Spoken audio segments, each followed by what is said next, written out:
Hey guys, welcome to my YouTube channel. This is my first vlog. So first vlog డివోషనల్గా try చేస్తే బాగుంటుందని టెంపుల్కి వచ్చాము నేను మా ఫ్రెండ్స్ అందరూ కలిసి. సో ఏ టెంపుల్కి వచ్చామో ఇప్పటికే మీకు అర్థమై ఉంటుంది. లోపలికి వెళ్ళేసి కాళ్ళు కడుక్కొని చూడగానే ఎంత పెద్ద ఆంజనేయ స్వామి విగ్రహం ఉందో చూశారు కదా. ముందుగా కొబ్బరికాయ తీసుకున్నాం, లోపలికి వెళ్ళి దేవుణ్ణి చూసేద్దాం. ఇప్పుడు కొబ్బరికాయ కొట్టేసి లోపలికి వెళ్ళి దేవుణ్ణి చూద్దాం.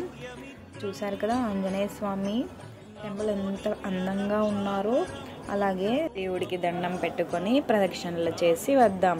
ఈలోపు పూజారి గారు పూజ చేసి హారతి ఇస్తున్నారు. మేమంతా హారతి తీసుకొని బయటికి వచ్చి ప్రసాదం తీసుకున్నాం. గుడి అంటే గుర్తుకు వచ్చేది ప్రసాదమేగా. ప్రసాదం చాలా బాగుంది.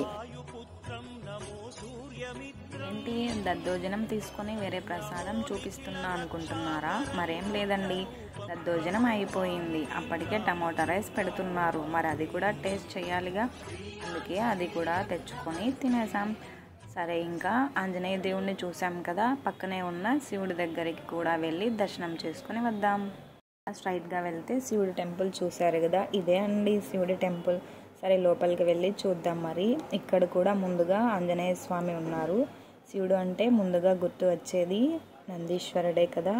వినాయకుడు రైట్ సైడ్లో పార్వతీదేవి ఉన్నారు. ఇక్కడ వినాయకుడికి దండం పెట్టుకొని శివుడి దగ్గరకు వెళ్ళిపోదాం. ఎక్కడైనా లింగ రూపంలో చూసి ఎంత చూసినా ఇంకా ఇంకా చూడాలనిపించే అంత అందంగా ఉన్నారు శివుడు. పక్కనే పార్వతీదేవి అమ్మవారికి కూడా దండం పెట్టుకొని బయటకు వచ్చాం. పక్కనే చాలా పెద్ద శివ స్టాచ్యూ.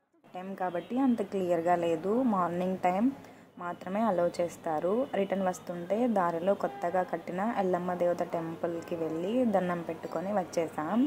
సో చూశారు కదా, ఇది ఇవాల్టి వ్లాగ్. స్కిప్ చేయకుండా లాస్ట్ వరకు చూడండి. Please do like, share and subscribe.